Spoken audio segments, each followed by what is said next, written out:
यार कुछ बात कर हमने के शुरू में सवेरे ये करी थी क्योंकि कुछ गलतियों की वजह से हमारा आंदोलन बिखरने को जा रहा था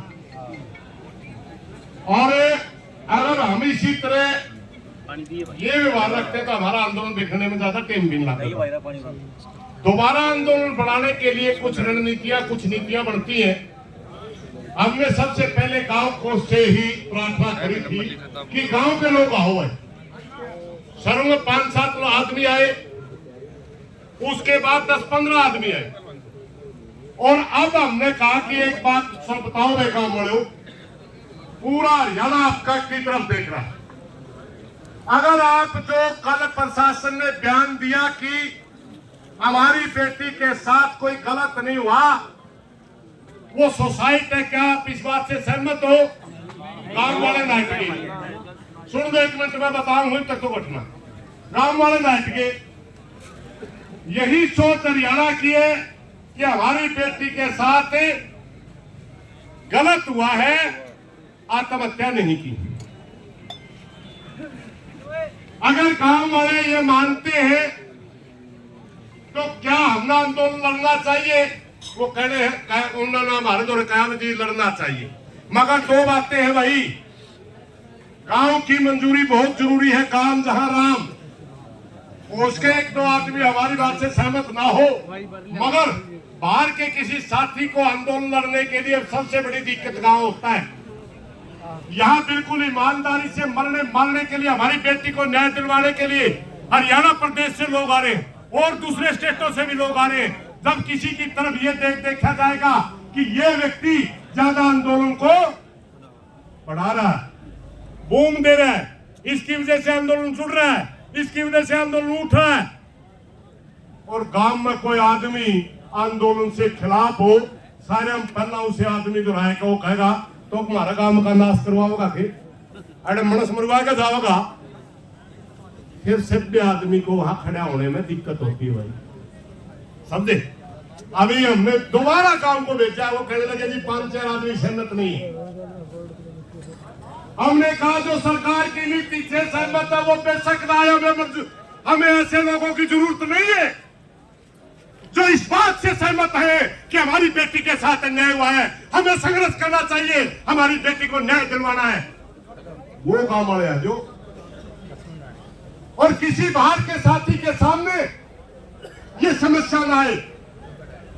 एक बार गांव के साथी आकर के कहे कि ये पूरा हरियाणा प्रदेश का यानी बाहर से जो समाज आ रहा है, आप आंदोलन लड़िए, पूरा गांव समाज के साथ है और आपको हम आंदोलन लड़ने की इजाजत देते हैं, फिर हम आगे की रणनीतियों के बारे में चलेंगे। ये इसलिए हम चुप है।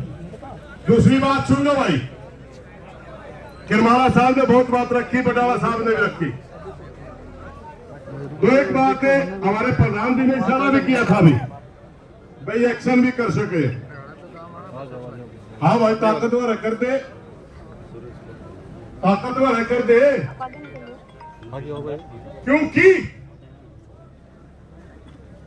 मामूली डीसीएसपी या छोटे मोटे नेता के बस की बात नहीं। एक भिवानी के सर्जन की रिपोर्ट पीजीआई रोहतक में जाकर के मेडिकल अफसर एमडी बदल दे। जिस डॉक्टर मित्तल की बात आ रही है वो एमडी है, और वीसी की लाइन में एमडीयू का आने वाला वीसी बढ़ सकता है। पीजीआई नहीं, सारी यूनिवर्सिटी का वीसी है जी पीजीआई का। अरे मेरे भाई भैया साहब सुन जाकर एक वीसी ला दो यूनिवर्सिटी में, पीजीआई भी उसका नहीं। मुझसे स्टूडेंट। हाँ चलो, ये भी ज्यादा पढ़ा लिखा बस करेगा, वो लाइन में है, क्योंकि वहां एक आंदोलन चला हुआ मजदूरों का, कर्मचारियों का, वहां एडोक के ऊपर वीसी है। हम उन कर्मचारियों का समर्थन करने के लिए पीजीआई रोहतक गए थे और हमारी वीसी के साथ मीटिंग करवाई थी। ये डॉक्टर उस मीटिंग के अंदर था। हमने कहा वीसी साहब इनका भला कर दो, वो कहने लगा मैं एडोक पे हूं। फिर आगे की लाइन में कौन है? खुद वीसी ने कहा था ये डॉक्टर और मैं 2 लाइन में। अगर कोई इतने बड़े आदमी से रिपोर्ट बदलवाए मैं छोटा मोटा मनुष्य तो नहीं है। इस केस के पीछे, इस सारी घटना के पीछे इतना बड़ा कोई आदमी है जिसकी गर्दन इतनी मोटी है कि डीसी और एसपी के बस की बात ही उसकी गर्दन में फंदा डालना। और इतना बड़ा आंदोलन घंटों में नहीं निपटा करता भाई। इतना बड़ा आंदोलन के लिए दो चीजें जरूर होती हैं। अगर आंदोलन लंबा चलता है बेशक चले, आंदोलन समय लेता है बेशक ले, मगर आंदोलन में अगर फूहड़पन आ गया, आंदोलन में उग्रता आ गई, वो जीतेंगे, हम हारेंगे। हमारे नौजवानों के ऊपर मुकदमे भी होंगे। कल हम उन नौजवानों के मुकदमों के लिए संघर्ष करते हुए नजर आएंगे। हम अपनी बेटी मनीषा का न्याय भूल जाएंगे अगर यहाँ पर लाठीचार्ज जो हमने संघर्ष किया, जितने बच्चे पकड़े जाएंगे उनके ऊपर 307 जैसी संगीन धाराएं लगा करके अंदर करेंगे, हम उन्हीं को छुटाने में व्यस्त हो जाएंगे। हमारी बेटी का मुद्दा पीछे चला जाएगा। ये होता है आंदोलन। प्रशासन चाहता है कि हम करो, हर उग्र आंदोलन को दबाने के बिल्कुल आसान है प्रशासन के लिए, क्योंकि उग्र आंदोलन दबाना बड़ा आसान होता है। और जो आंदोलन गांधीवादी तरीके से चलता है, जिस आंदोलन की जड़ होती है, जिस आंदोलन की एक सोच होती है, जिनमें लड़ने का मादा होता है, जो लड़ना जानते हैं, उनको ना दबाया जा सकता, ना झुकाया जा सकता, ना बहकाया जा सकता। हमने पहले ही कह दिया था कि जो कल बातें आई, हरियाणा प्रदेश का नागरिक समाज उन बातों से सहमत नहीं है। मुख्यमंत्री जी, आपने जवाब देना पड़ेगा। पूरा हरियाणा की जनता चाहती है। कौन सी वो ताकत है जो भिवानी की रिपोर्ट बदल करके रोहतक हमारी बेटी की आत्महत्या बढ़ा देती है? कौन सी वो ताकत है जिसके नीचे झुक करके आप हरियाणा की जनता से बात नहीं कर रहे? आपने बताना होगा। एक भाई चर्चा चल रही थी, किरमाना साहब ने कहा था कि हमारा समाज जातियों में बटना होगा। कोई भाई,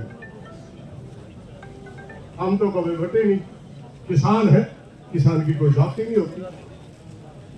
हमारी जाति भी किसान है, हमारा धर्म भी किसान है, हमारा नाम भी किसान है। हम चौधरी भजनलाल के खिलाफ लड़े, ओम प्रकाश चौटाला के खिलाफ लड़े, भूपेंद्र सिंह हुड्डा के खिलाफ लड़े, मनोहर लाल खट्टर के खिलाफ लड़े, सैनी साहब के भी खिलाफ लड़े। ना उन्होंने हमारी जातियां पाई, ना इनने जातियां पाई। मनीषा बेटी इस समाज की बेटी थी और इस समाज की बेटी है। समाज न्याय चाहता है। और एक बात सुन लो भाई, प्रधान जी एक बात कर रहे थे कि तैयार रहिए थोड़ी सी। एक नारे के जरिए हम जवाब दिया करें। जब हमारे ऊपर प्रशासन जुल्म करे तब हम क्यों नारा लगा रहे? नारा के है, जब भाईचारा एकता करता है मरने से नहीं। बोलोगे नहीं सारे? एक नारा तो हम अपनी बेटी का लगाएंगे, अमर रहे। दूसरा नारा ये, भाइयों सबसे मेरी एक हाथ जोड़ के प्रार्थना है, हमने इकट्ठे रहना है। जो आड़े जा रहे उन्हें जाना नहीं। कहना तो मेरी हाथे जोड़ के प्रार्थना, जो आड़े है उनकी जाना नहीं जब तक न्याय नहीं मिले। पीछे जो घटना हुई हम नहीं दोहराएंगे, किसी को हीरो नहीं बनाएंगे, किसी का नाम नहीं। हाँ, गलत हुआ, हम सब इतना मानते हैं। पिछली जो घटना हुई हम सहमत नहीं, गलत है। सवाल उठते हैं उस पर। हमारा बेटा नहीं बने भाई, हमें अपनी बात कहने का अधिकार है, सवाल से करने का अधिकार है सरकार के सामने। हमारे सवालों का जवाब दे। हमारी बेटी मरी है। अभी मैं उन नारों की शुरुआत करता हूँ। बेटी मनीषा अमर रहे, अमर रहे, अमर रहे। बेटी मनीषा अमर रहे, अमर रहे, अमर रहे। अब मैं नारा लगाऊंगा, जब समाज एकता करता है मरने से, पूरी ताकत से लगाना है। जब समाज एकता करता है मरने से नहीं करता है। कोई सीआईडी वाला खड़े हो, तेरी तोप से ना कल डरे थे, जब समाज एकता करता है, समाज एकता करता है। इन बातों के साथ मेरी प्रार्थना पर काम वाले भाइयों का निर्णय आने दो, उसके बाद आगे हमने क्या करना चर्चा करेंगे, क्योंकि किसी भी आंदोलन की जड़ होती है, वो जड़ गांव है। गांव इकट्ठा हो रहा है, हमारे को आश्वासन देके जा रहा है कि हम इकट्ठा होकर के आपके बीच में आ रहे हैं। वो खुद बोलेंगे तभी हम आगे की कोई बात करेंगे। सभी साथी आराम से बोलते रहे। धन्यवाद।